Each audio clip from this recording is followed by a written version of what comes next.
Number 12. White cops snap questionable photo. In what many described as a big game hunt trophy photo, 4 white law enforcement officers snapped a picture of themselves standing around a black bank robbery suspect in Prentiss, Mississippi, right after his capture. The disturbingly distasteful photo, which features 2 police canines, surfaced on social media in 2021 after Eric Boykin was captured amid a multi-agency manhunt involving the FBI, the ATF, and both state and local authorities. Interestingly, nobody seemed to know which law enforcement agency was responsible for the photo, which shows Boykin shirtless and smiling, while the officers proudly stand around him like hunters showing off their kill. Prentiss police investigator Richard Browning told the Daily Mail that the officers weren't from his department. In fact, he didn't even know about the photo until reporters began calling him. Browning speculated that the officers had come in from Louisiana to join the search. According to local station WLBT, the only Louisiana agency that participated in the search was a K-9 team based out of a state prison. Boykin was found just 600 yards, 549 meters from the bank he was accused of robbing. In the end, he was charged with armed robbery and being a felon in possession of a firearm. However, the identities of the officers in the photo and the agency they work for remain a mystery to this day. Number 11. Patricia Cummings. While teaching social studies at a middle school in the Bronx in 2018, Patricia Cummings, who happens to be white, had her students, most of whom happened to not be white, participate in a demonstration that was meant to mimic the cramped conditions of a slave ship. According to court documents, the 37-year-old showed the class a clip from the movie Freedom, which showed African slaves being beaten, tortured, and thrown overboard in the middle of the Atlantic. She then instructed several students to sit or lay on the floor and pushed them closer together. According to one student, who spoke anonymously to the New York Daily News, Cummings put her foot on one girl's back and asked her how it felt to be a slave. At least one parent complained, prompting the Department of Education's Office of Special Investigations, OSI, to look further into the matter. The OSI concluded that Cummings exhibited poor judgment during the lesson, which focused on the grueling 80-day transatlantic crossing that slaves endured after being kidnapped in Africa, after which they were sent to plantations as forced laborers. In a report, the agency wrote that it does not ever include or encourage reenactments of historical events where students take on roles of victimized people. Cummings was reassigned to a rubber room while the investigation played out, but she ultimately lost her job over the ill-conceived exercise. Instead of apologizing or showing any sort of remorse, she defended the lesson and denied stepping on a student. She also claimed that she was the real victim and filed a $120 million discrimination lawsuit accusing the Department of Education, the New York Daily News, radio host Charlemagne the God, iHeartMedia, New York State Senator Kevin S. Parker, and several others of reverse racism. In 2020, a judge granted several defendants motions to dismiss the complaint. Cummings challenged the decision, but the ruling was upheld. Number 10. Drunk Santa. In October 2019, the Brea, California Police Department tweeted a photo of a man in a Santa costume sleeping in a jail cell. It was accompanied by a caption stating, "Dear Santa, I'm sorry I stole your red suit. I was drunk and made some poor choices." The department didn't name the suspect, who was found in his car at around 7 a.m. He allegedly appeared to be drunk or under the influence of drugs and was accused of robbing a storage shed outside a local church, where authorities believed he found the Santa costume. As a result, the suspect was charged with 1 count of burglary. Many people saw nothing wrong with the police department posting a photo of a criminal suspect, and some were even amused. Others accused the police of behaving worse than the suspect and finger-wagged at the agency for posting the photo at the man's expense. One commenter wrote that the spirit of Christmas isn't about publicly shaming those who have made a poor choice in life. Number 9. The death of Natasha McKenna. A 37-year-old mother who suffered from untreated schizophrenia named Natasha McKenna initially cooperated with sheriff's deputies when they went to move her from the Fairfax County Jail in Virginia to another facility in 2015. At the time, she was being held on a charge of assaulting a law enforcement officer. According to incident reports obtained by the Washington Post, McKenna began to panic and became combative after being handcuffed. A 6-member sheriff's emergency response team entered her cell in biohazard suits and gas masks and proceeded to put her in leg shackles, a mask, and handcuffs. McKenna allegedly refused to bend her knees when the team tried putting her in a restraint chair, prompting a deputy to tase her 4 times, delivering 50,000 volts of electricity to her body with each shock. Just minutes later, she went into cardiac arrest. Deputies failed to revive her using CPR, and it wasn't until 20 minutes later that paramedics were able to restart her heart in an ambulance. The ailing woman's heart stopped several more times, though, and she had to be put on life support after she was declared brain dead. After learning that there was nothing more doctors could do, her family made the difficult decision to let her pass on. Nobody denied that McKenna was mentally ill or that she resisted law enforcement, but her death caused many to question whether the deputy who tased her used excessive force. According to the Washington Post, numerous law enforcement experts believe that using a stun gun on a fully restrained person constitutes an unreasonable use of force. They also pointed out that tasers aren't recommended for use on mentally ill people and that the devices come with a warning that using one on a person more than 3 times is considered to be more than an average person can handle. The medical examiner who performed McKenna's autopsy ruled her death an accident resulting from a state of excited delirium, but stated that the use of the stun gun contributed to her demise. No charges were brought against the officers involved in her death, which sparked widespread conversations about law enforcement's treatment of mentally ill individuals and people of color. Number 8. Meghan Trainor.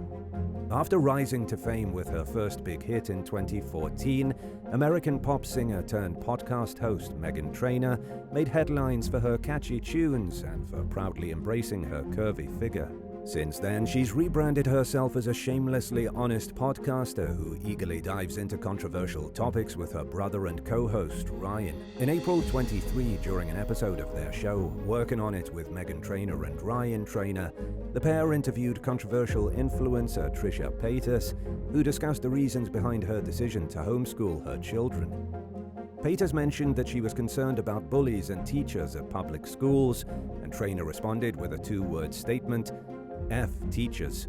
As you can likely imagine, her commentary wasn't very well received among many who were listening to the podcast, and many more who learned about it in the coming days as the segment went viral for all the wrong reasons. Many career educators responded to the rude remark in defense of both themselves and their profession. In a TikTok video that quickly racked up over 500,000 views, kindergarten teacher Kerrigan Calhoun described feeling frustrated by people who disrespect teachers, especially since she puts a huge amount of effort into making school safe and enjoyable for her students. 4 days after Trainor's cringeworthy and regrettable statements hit the airwaves, she posted a TikTok video apologizing for her careless words. She explained that she was fired up during the conversation with Paytas, which touched on gun violence and other disturbing dangers that come with sending a child to public school in the United States. Trainor also mentioned that she'd been bullied by teachers in the past and that the experience influenced her commentary. She said that she loves and fights for teachers, but for some, the apology was too little, too late. In a video, TikToker and second-grade teacher Karina Baltras said that she'd love to see the people who complain about educators do her job for a day. Another teacher posted a video of herself watching the apology video, along with a caption stating, "And people wonder why so many amazing teachers are leaving the profession." Number 7. Daniel Martin. As the warden of a Rhode Island prison, 57-year-old Daniel Martin was expected to maintain integrity both on the job and outside of work. But he failed to do so when he got arrested for an alleged domestic altercation with his wife Kimberly in August 2022. Martin was initially charged with third-degree assault and disorderly conduct, but the charges were eventually upgraded to felony second-degree assault and felony second-degree strangulation. Charges against Kimberly, however, were fully dropped. During an interview with CT Insider, she said that Daniel tried to cover her mouth and nose during an argument and that he broke her hand in 2 places. The charges against him were upgraded, after she presented medical evidence to authorities. 2 weeks after the first incident, Martin was arrested on suspicion of violating an order of protection and criminal possession of a handgun. According to CT Insider, he was busted after Kimberly saw an Instagram photo of him shooting at a firing range, despite the court banning him from having a gun pending the outcome of his domestic violence case. Kimberly told police that she feared for her life and that Daniel thought he was important and powerful because of his job position. Martin reportedly admitted using poor judgment and told police that he didn't intentionally violate the order. He said that the gun he used at the range belonged to a friend and that based on the order's wording, he didn't think that he was doing something wrong. The disgraced warden resigned from his position in May 2023 and an interim warden was appointed to run the prison. For the time being, Martin's case is ongoing. Number 6. Vanessa Jenkins. Residents in Brooklyn's Crown Heights neighborhood were shocked to see a woman who was later identified as 44-year-old Vanessa Jenkins dragging her son out of their home and down the front steps as he bled out from a gunshot wound in late 2022. According to witnesses, 28-year-old Christopher Jenkins made several heart-wrenching pleas to his mother as she dumped him on the sidewalk, stepped over him, and left the scene as police arrived. Neighbors told the New York Daily News that they overheard Vanessa and Christopher arguing in their apartment, followed by at least 2 gunshots. One woman who was awakened by the disagreement said that from her understanding, Christopher had just gotten home from work when Vanessa asked him to go pick up a bottle of booze and some weed. He told her he wanted to relax for a little while first, but this was apparently enough to spark an explosive fight that ended with a bullet in Christopher's head. Another neighbor named Richard told the Daily News that the only part of the fight he overheard clearly was Vanessa reminding Christopher that she always makes sure he has food and clean laundry. He was shocked that she was capable of shooting her own son, but at the same time he dealt with the woman's irrational reactions to disagreements in the past. In fact, he said that he had a beef with her for years. On one occasion, Vanessa allegedly slashed Richard's tires, yet he was also quick to say that she had a kind and generous side to her as well. Friends and neighbors rushed to the young man's aid while waiting for first responders to arrive. He was transported to the hospital where he underwent emergency surgery. Unfortunately, though, he was put on life support and died from his injuries 12 days later. Authorities initially charged Vanessa with attempted murder and 2 weapon-related counts. It's unclear, however, whether they plan to upgrade the charge to murder now that Christopher has passed away. Vanessa's currently being held at Rikers Island on $500,000 cash bail or $1 million bond. An ex-girlfriend of Christopher's and the mother of one of his 4 children told the Daily News that he spent his whole life longing for his mother's acceptance and love, and that he was trying to reconnect with Vanessa after having a strained relationship for many years. The young woman said she was baffled by Vanessa's decision to carry out her frustrations with deadly violence when she could have just walked away. Thanks to her poor judgment, 1 life was lost, another was ruined, and 4 kids were left fatherless. Number 5. The 666 Fix. Nick Perry was working as the Pennsylvania Lottery's daily number announcer in 1980 when he hatched a plan to rig the game by making some of the numbered ping pong balls heavier than others. He discovered that injecting a small amount of paint into certain balls kept them light enough to continue bouncing around, but made them heavy enough not to pop up when the machine's air vent was opened. Perry snuck the weighted balls into the machines for every number except 4 and 6, with the intention that the winning numbers would be a combination of the lighter balls. People who were in on the scam placed multiple lottery bets using combinations of 4 and 6. On April 24, 1980, Perry put the fixed balls in the machines right before he went on air to announce the winning numbers. The rigged game drew the numbers 666. Perry then put the regular balls back into the machines immediately after the broadcast and took the weighted balls home and burned them. 2 of Perry's co-conspirators, Jack and Peter Maragos, had gone buck wild and bought 14,700 lottery tickets in anticipation of the fixed game. They played the 8 possible combinations of 4 on 6 on all of them and placed numerous bets with bookies. If they'd gotten away with the scheme,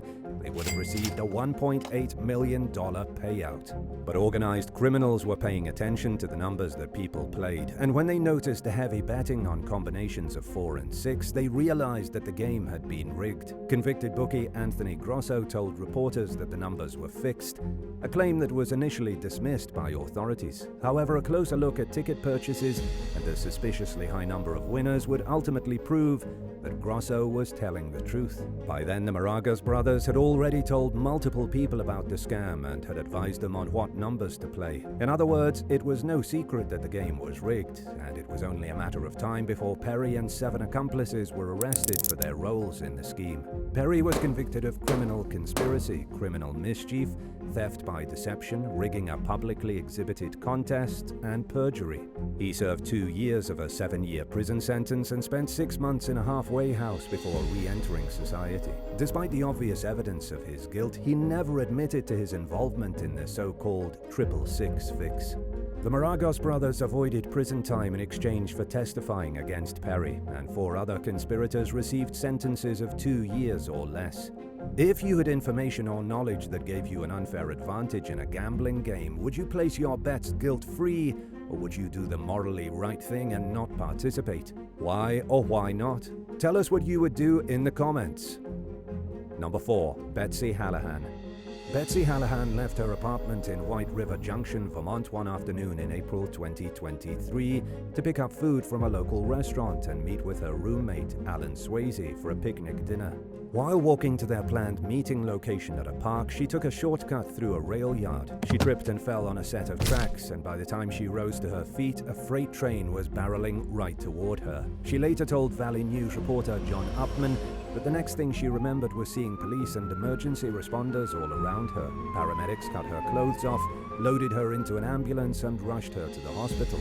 Nearby, police found Hallahan's smoldering backpack, which she'd eventually credit with saving her life by absorbing part of the impact from the oncoming train. Hallahan's injuries were excruciating. According to medical records she shared with the press, she suffered from a fractured ankle, a fractured vertebra, multiple rib fractures, a collapsed lung, a spleen injury, and a head laceration. She was still in extreme pain after spending 2 weeks in the hospital, but she'd grown homesick and had things to take care of. Her cell phone was destroyed in the accident, leaving her unable to handle any of her responsibilities from the hospital, including explaining to her landlord why she wasn't around to pay the rent. Hallahan still faced a long road to recovery when she spoke with Upman, and her rheumatoid arthritis only made her recovery more difficult. She was already struggling with both money and her health before the accident, and now things were even harder for her. But she said she's thankful to be alive, knowing how much worse the situation could have turned out. Police Lieutenant Scott Moody told the Valley News that Hallahan was trespassing when she got hit by the train.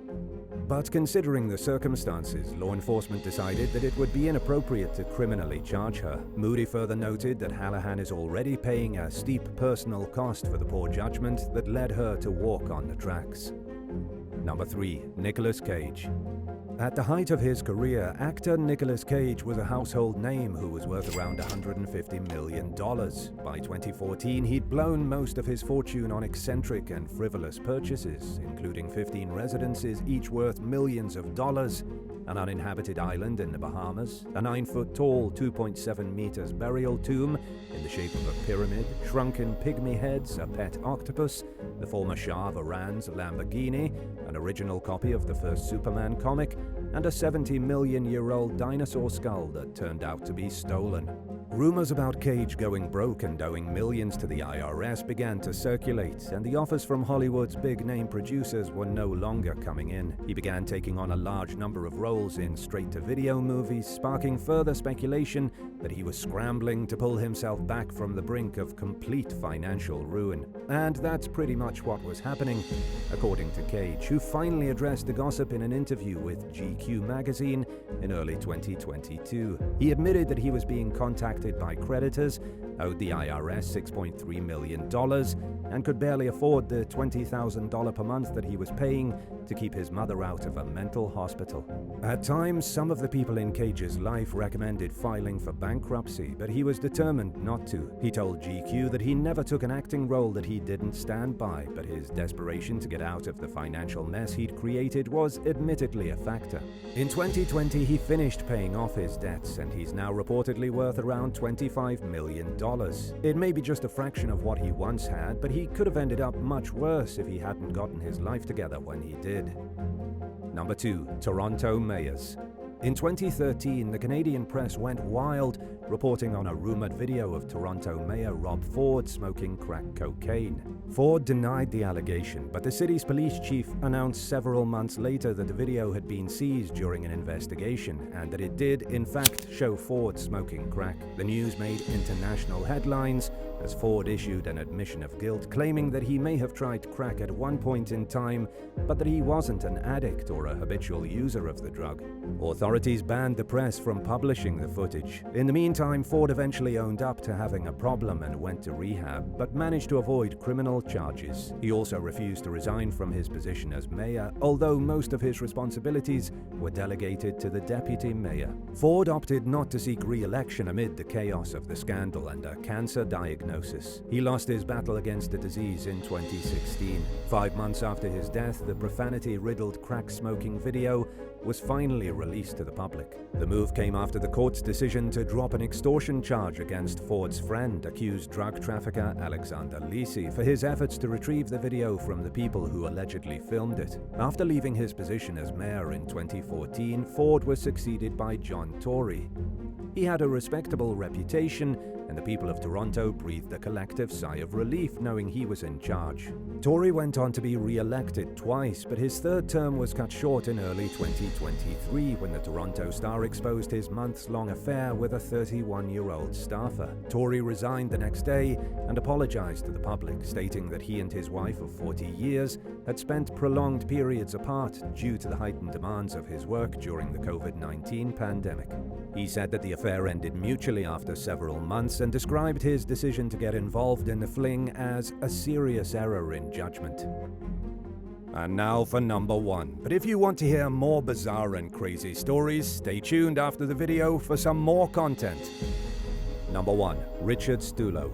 Kenneth Twyman's criminal history dates as far back as 2018, and he's shown no sign of having any intention to straighten his life out. Described by one U.S. Marshal as a complete menace to society, he went on the run after being charged in connection with a high-speed police chase in Milwaukee, Wisconsin, that left 3 people injured. He was also accused of stealing 7 cell phones from a drug house, including one that contained a video of him shooting an assault rifle out of a car window. Authorities tracked him down later that year and took him into custody, but he bonded out for $3,000 and vanished again. Twyman managed to elude law enforcement until early 2022, when he was recaptured and held on $9,500 bail. Once again, he came up with the money and ran off. A few months later, he allegedly shot and killed a young man named Tavon Luckett outside a gas station. Luckett's mother, Lakeisha Pierce, couldn't understand why Twyman was free to commit any more crimes in the first place when her son was killed. Police finally picked him up again 3 months after the shooting and put him behind bars on more than $112,000 bail. But just when it seemed like his bail was set high enough to keep him in jail, a successful businessman named Richard Stulo put down the money, paying for Twyman's freedom. Naturally, the public was outraged. Nobody could wrap their minds around why Stulo, a convicted drug trafficker who now owns a construction company, would help free an inmate who's gone on the run each and every time he's bonded out of jail. Stulo refused to talk to the press, but he was on probation at the time, and his probation officer certainly had questions. After news of the 6-figure bail payment broke, Stulo's PO received an alert about the situation, instructing him to question Stulo, who admitted he had no prior connection to Twyman, but said he knew the young man's parents from church. After receiving bad press and sparking outrage with his misguided act of generosity, Stulo changed his mind about wanting to fund Twyman's bail. Luckily for him, Twyman hadn't yet been released from jail. In fact, after learning that his bail had been paid, the court had considered raising it in order to keep him locked up. Stulo wrote a letter to the court stating that he believed Twyman was a flight risk and that the negative publicity surrounding the case was hurting his reputation. To the surprise of many, including both the prosecution and the defense in Twyman's case, the judge granted the request. In early 2023, Twyman was found guilty of reckless homicide in connection with Tavon Luckett's death after unsuccessfully arguing in court that he acted in self-defense. He's scheduled to be sentenced in May of 2023 and faces up to 60 years in prison for the crime. Number 11. Julie Jensen. Julie Jensen and her husband Mark seemed like a typical middle-class American couple living in Pleasant Prairie, Wisconsin. They both held steady jobs, shared 2 sons, and resided in a charming neighborhood. Yet behind closed doors, their marriage was far from perfect. In 1991, while Mark was away on a business trip, Julie engaged in an affair with a colleague. Although they spent a weekend together at the Jensen's house, Julie felt guilty and ended the romance shortly after. Mark eventually found out about the infidelity, but the couple chose to stay together. During the affair, Julie confided in her lover about her husband's bizarre and concerning behavior. She claimed to have found a recording device inside their home. And after the cheating incident, those close to Mark noticed alarming changes in his demeanor. A colleague even testified about finding a notebook on Mark's desk filled with drawings of male genitalia. Around the same time, the Jensen household was plagued by a series of harassing notes containing perverted drawings and explicit images. And this continued for 7 long years. In 1998, Julie handed an envelope to a friend instructing him to give it to the police if anything happened to her. She expressed fear that Mark might poison or inject her with something harmful. Julie disclosed finding syringes in a drawer after Mark encouraged her to drink red wine. She also stumbled upon suspicious notes that Mark had written and discovered poison-related pages in the family computer's internet search history. Julie shared a similar warning with another friend, making it clear that if she died, she didn't take her own life. She also said that if anything happened to her, Mark should be the prime suspect. Alongside the discoveries within their home, she mentioned Mark's increasing emotional distance and obsession with spending time on the computer after work. Julie's friends were deeply concerned for her well-being. The once lively and energetic 42-year-old was now chronically fatigued and experiencing significant weight loss. Then tragically, just weeks after expressing her fears about Mark's intentions, Julie was found dead in her bed. The day after her death, Julie's neighbor handed the envelope containing crucial material she'd given him to the police. It included a handwritten note addressed to local detectives. In the letter, Julie revealed her affair and Mark's unforgiving nature, attaching a shopping list from Mark's daily planner with syringes and chemicals on it. She asserted that she was a non-smoker and only drank alcohol occasionally, but Mark had been pressuring her to drink more at night. Julie adamantly denied any intention of taking her own life and listed her regular medications. She concluded the letter with a hope that she was wrong, but expressed her fear that Mark might kill her, emphasizing that her children were the reason she hadn't left the marriage.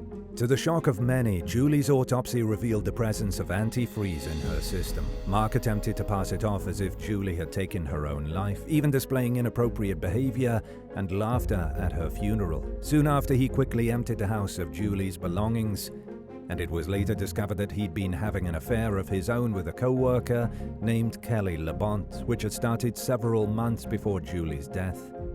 Kelly moved in with Mark almost immediately after Julie's belongings were discarded, and the two married the following year. Mark faced murder charges, but he'd persistently maintained his innocence during the 2002 trial, sticking to his claim that Julie had taken her own life despite her clear warnings about his actions. However, justice was finally served in 2008 when Mark was convicted of Julie's murder and was sentenced to life in prison. Although he managed to secure a retrial through a series of appeals in 2021, he was once again found guilty and sentenced to life behind bars in 2023.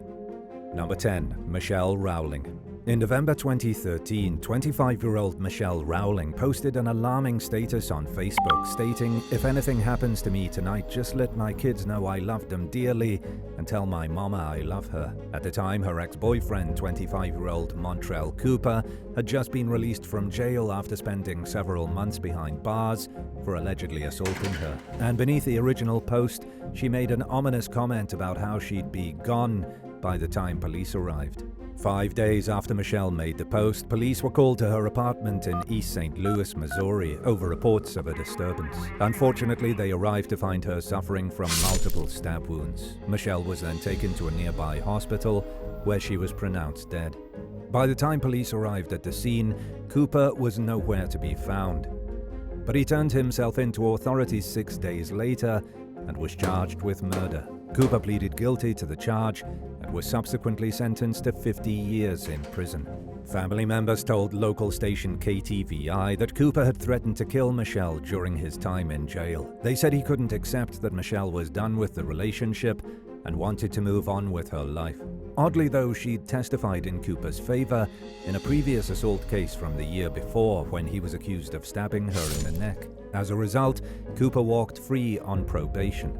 According to the prosecution, the state had sought prison time in the more recent assault case, but Michelle was uncooperative and Cooper was once again released on probation. Number 9. Alice Mateus. Alice Mateus couldn't shake the feeling that something was wrong with her daughter, 24-year-old Morel Mateus, after the young woman's ex-boyfriend was released on bail amid an ongoing domestic violence case in early 2023. So, unable to ignore her instinct, Alice went to 36-year-old Aaron Romo's apartment in Anaheim, California. She then entered the residence through the unlocked front door and found her daughter dead in the bathroom. And while Morel's cause of death hasn't been revealed, authorities concluded that she was murdered. Morel's family members told local station KTLA that Romo had a history of abuse and that they'd sought an order of protection in late 2022. Around the same time, Romo was charged with a slew of domestic violence-related crimes, including 1 felony count each of corporal injury on a spouse or cohabitant and false imprisonment. He was also charged with misdemeanor counts of resisting arrest and battery, but at the time of Morel's death, the case was pending in the court system. Anaheim police arrested Romo 4 days after the young woman's body was found. He's currently being held without bail on a murder charge. Authorities have released limited details about the case, but said that they believe Romo has assaulted other women in the past.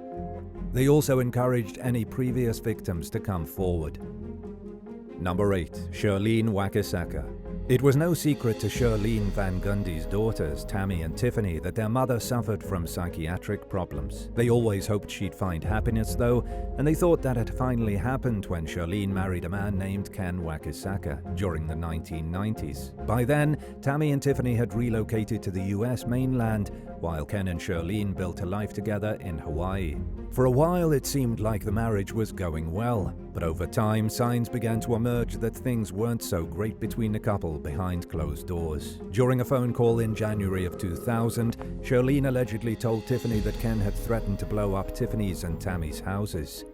And the following month, she made her daughters promise to investigate if anything ever happened to her. Tiffany would later testify that when she spoke to her mother several weeks later, Shirlene accused Ken of taking out a life insurance policy in her name without telling her. And around the same time, she told her daughters to go to her house and ask for their baby pictures if anything ever happened to her. During the early morning hours of April 5th, 2000, Shirlene told Tammy and Tiffany that she'd taken some pills. Her speech was slow and slurred, with pauses between words. Then she told Tammy that she was dying, prompting her daughter to call the police in Hawaii and ask for an ambulance to be sent to Shirlene's house. Several hours later, Tiffany called her mother's house and learned that Shirlene hadn't gone to the hospital. Ken allegedly told Tiffany that Shirlene was fine, but when she spoke with her mother, her speech was still unusual. The daughters would later claim that when they questioned Ken about why their mother didn't go to the hospital, he said that she was just drunk and needed to sleep it off. They would also accuse Ken of saying that he and Shirlene could work out their problems and to stay out of it. Several hours later, paramedics responded to a second emergency call at the Wakisaka's home. But by the time they arrived, Shirlene had collapsed on the floor and her lips were turning blue. So they rushed her to the hospital, where she was placed on life support. Tiffany and Tammy flew to Hawaii to be at their mother's side and to investigate their suspicions of Ken abusing her. While Shirlene fought for her life in the hospital, the sisters discovered pill bottles in the bushes outside the Wakisaka's home. They also asked Ken for their baby pictures, and he found an envelope that was labeled accordingly and handed it over to the sisters. In it, they found notes, allegedly in Ken's handwriting, from what appeared to be an anger management class. The notes appeared to reference past violent episodes and admissions of abuse against Shirlene. 5 days after being rushed to the hospital under mysterious circumstances, Shirlene was taken off life support and passed away. Ken adamantly denied any wrongdoing, even after an autopsy ruled that Shirlene was strangled to death. The medical examiner also ruled out the possibility of a fatal heart attack or overdose. In 2002, Ken was convicted of second-degree murder and was sentenced to life in prison. Then, 3 years later, his conviction was overturned based on prosecutorial misconduct. Ken was facing a retrial when his lawyer discovered that the grand jury who originally indicted him didn't get to hear from a witness they requested testimony from. The witness was a roommate of Ken's who claimed to overhear Shirlene asking him to stay by her side on the day she died. It was enough to get the case against Ken dropped entirely, and he remains a free man to this day. The only way to prosecute him in the future would be to secure a new indictment. Shirlene's daughters have remained dedicated to seeing that happen, while Ken continues to stand by his claims of innocence. Number 7. Promise Edwards. When 18-year-old Jacob Williamson showed interest in meeting an online acquaintance in 2023, his friend Promise Edwards felt a gut instinct that something was amiss. Recently, Jacob had come out as transgender and faced resistance from some family members. Seeking support, he moved into Edwards' home in Lawrence County, South Carolina. Emotionally burdened, he was trying to find a positive path in life. After weeks of communicating with someone named Josh Newton, Jacob decided to take their connection to the next level and meet in person. Edwards worried about his safety and suggested the Life 360 safety app for tracking and quick communication in case of emergencies. Concerned about Jacob's well-being, Edwards spent several days with him, devising a safety plan. Despite her worries, though, Jacob reassured her that Josh was a nice guy and that they shared many interests. On the day of the meeting, Josh Newton picked up Jacob, planning to visit an amusement park hours away. However, Edwards became increasingly anxious when she noticed Jacob's location frequently changing on the Life 360 app, and when his location was eventually turned off, she decided to involve the police. The search for Jacob proved distressing, and 5 days later, law enforcement discovered his body near a roadside in Pageland, South Carolina, close to the North Carolina border. The authorities have confirmed that Jacob was murdered, and they suspect Josh Newton to be the perpetrator. According to the police, Newton took Jacob to his trailer in Monroe, North Carolina, where the murder occurred. The 25-year-old suspect is now facing charges of first-degree murder and obstruction of justice, while his live-in girlfriend, 22-year-old Victoria Smith, has been charged with obstruction of justice and being an accessory after the fact.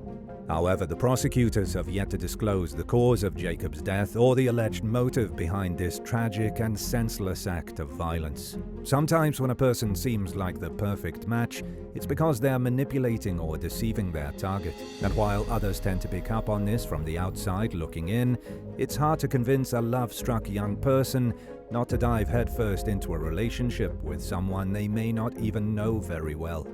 Number 6. Lalith Weeratunga. After starting his career as a lawyer, Lalith Weeratunga dabbled in politics before moving on to journalism. He eventually became one of the highest-ranking and most respected journalists in Sri Lanka, where he started the popular English-language Sunday Leader newspaper during the 90s.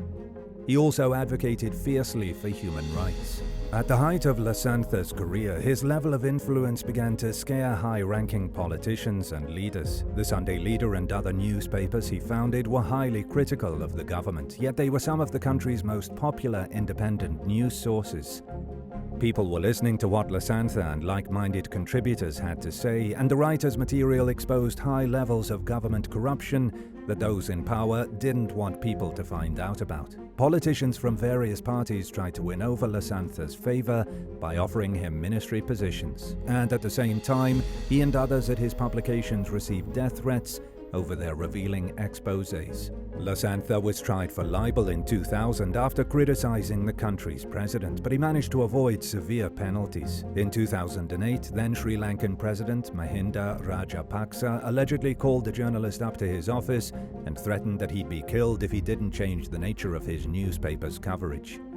It was no secret to Lasantha and others that he had a target on his back. But he didn't want to put anyone in harm's way, so he refused to hire a bodyguard. But in early 2009, Lasantha was fatally shot while driving to work, and he died from his injuries.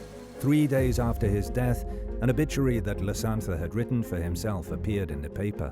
It talked about how the government had waged war on the independent media and how those in power were silencing journalists by harassing, threatening, and murdering them. He predicted in the obituary that the investigation into his death would fail to go anywhere, and he ended up being right. While Lasantha's death caused an international uproar, Sri Lankan authorities didn't seem too eager to get to the bottom of the case, and many people continue to believe that former President Mahinda Rajapaksa ordered the hit. Then in 2022, a Netherlands-based international human rights organization known as the People's Tribunal on the Murder of Journalists concluded that the Sri Lankan government was responsible for Lalith Weeratunga's murder. Number 5. Joan Watkins. Around 8 a.m. one Saturday in January 2015, a passerby discovered the body of a young man in an alleyway in Joliet, Illinois. It initially appeared as though the victim, identified as 24-year-old Michael Brock, had been killed in a hit-and-run. But a closer look at his remains revealed that he'd been shot and then struck by a vehicle. Investigators were interested in talking with Brock's girlfriend, 24-year-old Chinasisha Hill King, whose vehicle matched debris found at the murder scene. The young woman's abandoned car was also discovered nearby, but the police never got the chance to question her. 2 months after Brock's murder, Hill King's bullet-riddled body was found in a ditch. She was reportedly frozen solid and appeared to have been there for a long time. Detectives believed that Hill King may have had something to do with Brock's death, but they were unable to speculate beyond that when it came to her suspected role in the murder and how involved she allegedly was. Hill King vanished at the same time as Brock, also posing the possibility that the couple died at the hands of the same person or group of people. Shortly after Hill King's body was found, a 58-year-old local resident named Joan Watkins told Patch News that she knew the young couple were bound for a bad end. She said that her husband met Brock on the streets and welcomed him into their home, believing he could set his life on the right path with some guidance. Shortly after Brock moved in, Hill King also started staying there, even though she hadn't been invited to move in. Watkins claimed that the pair were drug users and heavy drinkers who stole liquor from local stores and charged porn movies to the Watkins cable bill. And when Joan tried getting Hill King to leave, she said the young woman outright refused. During the tumultuous time at the household, Hill King accused Watkins of slashing her face. Police arrested Watkins, although authorities ultimately decided not to pursue the case. So, Watkins languished in jail for 28 hours, while the couple allegedly stole her TV, medication, jewelry, expensive silverware, and other valuable items. But when she returned home, she was just relieved that Watkins and Hill King were gone. And when she spoke with the press after their deaths, she expressed sympathy that the two troubled young adults lost their lives at such a young age, stating, "I hate that she got killed, but I knew something bad was going to happen." And to this day, the murders appear to remain unsolved. Number 4. Cindy Pepper. Toward the end of 2021, it became clear to 36-year-old mother of 4 Chantal Lebrun that her relationship with her husband, Kevin Ramage, wasn't going to work. It had been falling apart for months, and Chantal had told friends and family that Kevin had installed cameras throughout the house they shared in Smiths Falls, Ontario. She also claimed that Kevin had started tracking her with GPS devices. The final straw came when Chantal found a GPS tracker under the floor mat in her car and home surveillance footage showing Kevin putting it in there. Chantal said she wanted a divorce, and Kevin began crashing on the couch while claiming that he was looking for somewhere else to live. In the meantime, Chantal started seeing a new partner. Her mother, Cindy Pepper, had a bad feeling about Kevin still living at her house, but Chantal reassured her mom that she was fine and that Kevin would be leaving soon. Unfortunately for her, though, she was very wrong. On Christmas Day, Chantal spent time with her new boyfriend, But later that night, Kevin showed up at a local police station and allegedly confessed to killing Chantal during a fight that spiraled out of control. He was charged with first-degree murder and later pleaded guilty to second-degree murder, which comes with a life sentence in Canada. Typically, a person convicted of the charge becomes eligible for parole after 10 years, but authorities agreed that Kevin Ramage will have to serve at least 16 years before he has any chance of seeing freedom.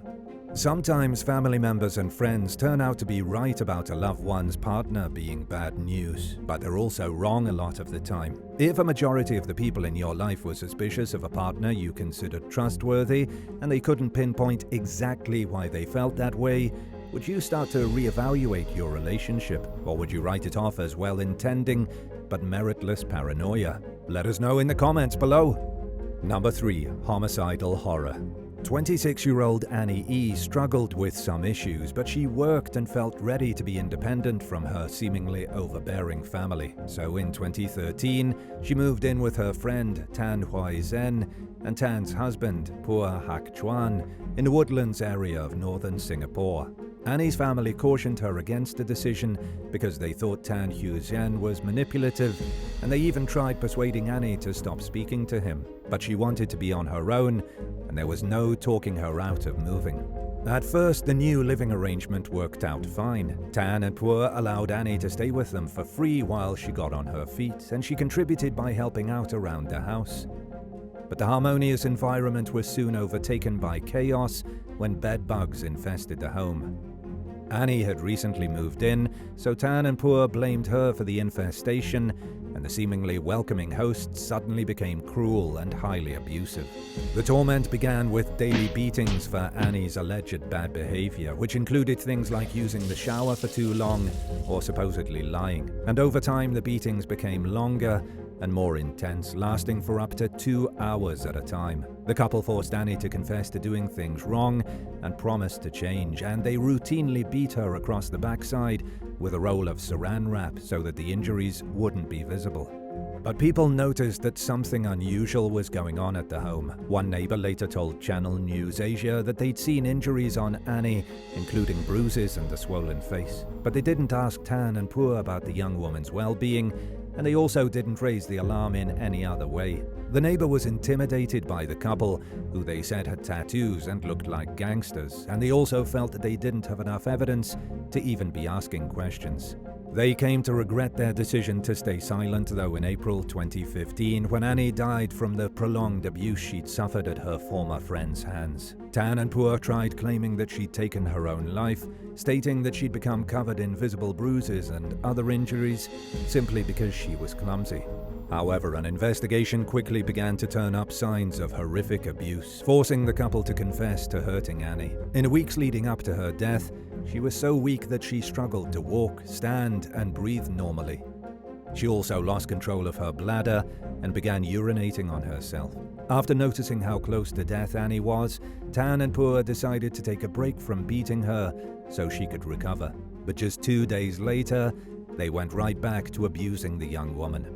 Annie died with 12 fractured ribs, 7 fractured vertebrae, and a ruptured stomach, and she was covered in bruises and blisters. Her cause of death was classified as acute fat embolism. During the beatings, the blunt force impact from the strikes and blows caused fatty tissue to enter Annie's bloodstream. While the condition rarely results in death, in Annie's case it traveled to her lungs and caused a blood vessel blockage which interfered with her circulation, ending in cardiac and respiratory failure.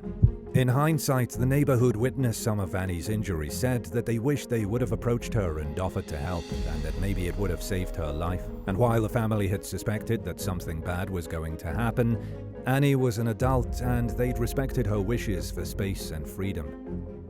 Tan and Pua were initially charged with murder, but when the prosecution failed to establish a solid motive or prove that the couple meant to kill Annie, their charges were reduced to voluntarily causing grievous hurt with a dangerous weapon. And in the end, the court sentenced Tan Hui Zhen to 16 years in prison, while Pua Hak Chuan received a 14-year sentence and 14 strokes of the cane. Number 2. Patricia Kimble. Just when 26-year-old Patricia Kimble was about to give up on finding love, her cousin's ex-boyfriend Ted Kimble began showering her with attention. They dated for a little more than a year before marrying in 1994. In October 1995, less than a year and a half after Ted and Patricia exchanged their vows, the couple's house caught fire. Patricia's lifeless body was found inside the burned-out home, but investigators quickly discovered evidence that the fire had been started deliberately using gasoline, and this led them to suspect that it wasn't the fire that killed her. And an autopsy revealed that Patricia died from a gunshot wound to the head before the blaze broke out. The home appeared ransacked at first glance, but nothing valuable appeared to be missing, indicating that the killer had another motive. Almost everyone in Patricia's life had an alibi, including Ted, who told investigators that he was at work when he found out that his wife hadn't shown up for a Bible study she was supposed to be at. He called a friend to check on her, and the ensuing chaos unfolded. Ted's co-workers verified his whereabouts, and detectives were initially left without any strong suspects. Patricia's friends noticed that her car was parked as if another vehicle had been in the driveway, suggesting that she knew her killer or she wouldn't have entered her house. This was especially true considering how the home had been burglarized twice. The first break-in was unsolved at the time of Patricia's death, and the suspect in the second burglary was in jail. Investigators began to take another look at Ted after discovering that he and Patricia's marriage wasn't as picture-perfect as it seemed. Ted allegedly lived beyond his means, and when Patricia found out that he'd forged her signature on a $200,000 life insurance policy and hadn't told her about it, she wondered out loud to a friend if her husband was planning to knock her off. In her journal, she'd written that Ted was becoming distant, and she became increasingly concerned for her safety in the weeks leading up to her death because Ted started sleeping with a gun under his pillow. She then warned her friends that if anything happened to her, that the police should look at her husband. Detectives soon discovered that Ted's brother Ronnie had been in the area on the day of Patricia's murder rather than the military base where he was stationed. Ted never mentioned spending time with Ronnie during questioning, and Ronnie was loyal to his big brother to a fault. He refused to take a polygraph, and the investigation stalled until 1997, when a military buddy of Ronnie's, Mitch Whidden, came forward and revealed that Ronnie had confessed to Patricia's murder in detail. According to Whidden, Ronnie had admitted to waiting in Patricia's bathroom for her to come home. He then shot her as she walked past the bathroom door. As a result, Ted and Ronnie were charged with murder, and they were both convicted and sentenced to life in prison. Number 1. Carol Dowd. A family member's worst fear came true in 2014 when Carol Dowd received a phone call at 3 a.m. about her sister, 53-year-old Patricia Santana. Patricia worked as a school teacher and lived in Jersey City, just across the East River from Manhattan. She'd been stabbed to death, and a friend was phoning Dowd to give her the tragic news. Dowd later told the Jersey Journal that when she learned of her sister's murder, Patricia's ex-fiancé Michael Humphrey immediately came to mind as the person she believed was responsible. According to relatives, Patricia and Michael dated for 7 years, but after breaking up with Michael at the end of 2013, Patricia ended up taking him back. Carol warned Patricia that she was worried about her safety, later telling NJ.com that she thought Michael was too quiet to the point of being antisocial. Something about his demeanor was just off-putting, and Carol couldn't shake the feeling that something bad would eventually happen. When Patricia was murdered, she'd recently broken up with Michael for a second time, but was kind enough to let him crash on the couch until he made other living arrangements. So once again concerned for her sister's safety, Carol warned Patricia to be cautious. Unfortunately, Patricia didn't seem to sense the same danger that Carol felt. She told her sister that Mike is Mike, and that he wasn't going to hurt her. After the fatal stabbing, Michael called the New Jersey State Police and confessed to the crime. Local officers found him in the streets with his hands covered in blood. And in addition to his relationship with Patricia ending, Michael had recently lost his job and was struggling financially. This fact caused Carol to wonder if the stress in his life pushed him to the edge. In the end, Michael pleaded guilty to Patricia's murder and was sentenced to 30 years in prison. And according to his lawyer, the newly convicted killer was too nervous to speak at his hearing. Would you rather make a poor decision that puts you at square one financially, or spend years believing you passed up the opportunity